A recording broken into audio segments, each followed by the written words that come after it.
Hello again, and welcome to Friday Book Chats with Mr. Mayor. Today I'm going to talk to you about some nonfiction books that we have here at the library. Some of them new, some of them a little bit older.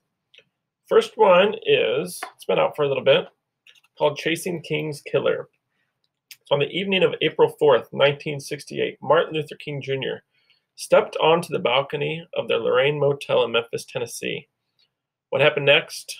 A man in a window, a rifle, and a single shot. One of the most horrific and tragic events of the 20th century. But this book isn't just about the murder.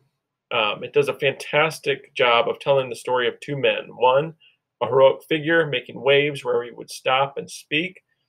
And the other, James Earl Ray, a mysterious lifelong criminal and what led up to that day. It's an action-packed narrative of what led to the murder, as well as one of the biggest manhunts in American history after the fact. The next book is called The Faithful Spy, Dietrich Bonhoeffer and the Plot to Kill Hitler. If you like World War II and reading about that kind of history, this one is perfect for you. So Hitler's Nazi party is gaining strength and becoming more menacing every day. Dietrich Bonhoeffer was a pastor and was upset that the church, the German church, wasn't doing anything about it. And he didn't agree. So he formed a breakaway church to speak out against the Nazi party. And when the Nazis outlawed that church and started viewing Bonhoeffer as an enemy, he escaped. And he eventually had this huge elaborate plan to take down Hitler and the Nazis. This is not exactly a graphic novel because there's lots of text, but there's great illustrations all the way through it. Super interesting story. The next one is Rocket to the Moon, Big Ideas That Change the World.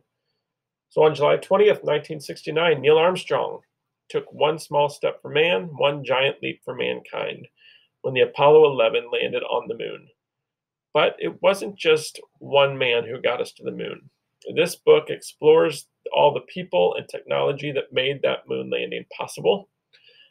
Instead of focusing just on Neil Armstrong, it focuses on kind of the science of how they actually did it and the history of rocket building. So it goes all the way back to ancient China when they were making rockets, and the rockets that were used in the War of 1812, to the space race with Russia. So if you have any inkling about, if you like science, if you like space, this is very informative, very well done. And this, again, is a graphic novel. Next one has been out for a while and was a Caudle book quite a few years ago, but it's called Knucklehead, Tall Tales and Mostly True Stories About Growing Up, Scieszka. This is a very well-known author and who writes funny books. And when he's asked, how do you get your ideas? He tells him, well, I lived in a house that, except for my mother, was an all-male household. It was my dad. He had 5 brothers. And he says even their dogs, cats, and goldfish were males.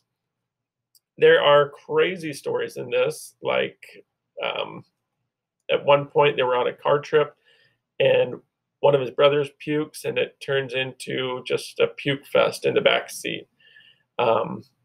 Slipping toys into their mom's Christmas creche set, like slipping the army soldiers, and playing neighborhood games like Slaughter Ball.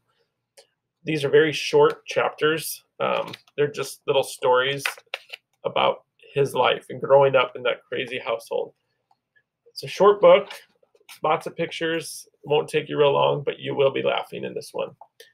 And the last one, this is the newest graphic novel at the junior high library about John Muir. And you may not have ever heard of him, but he lived a very adventurous life, loved the outdoors.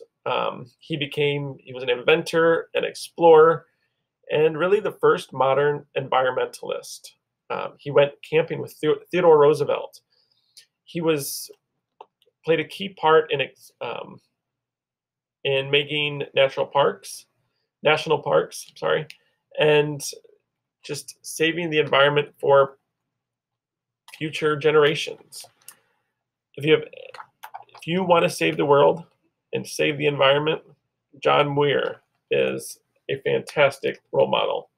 So check that one out if that sounds interesting to you. All of these, again, are available at the Waterloo Junior High School Library. Enjoy.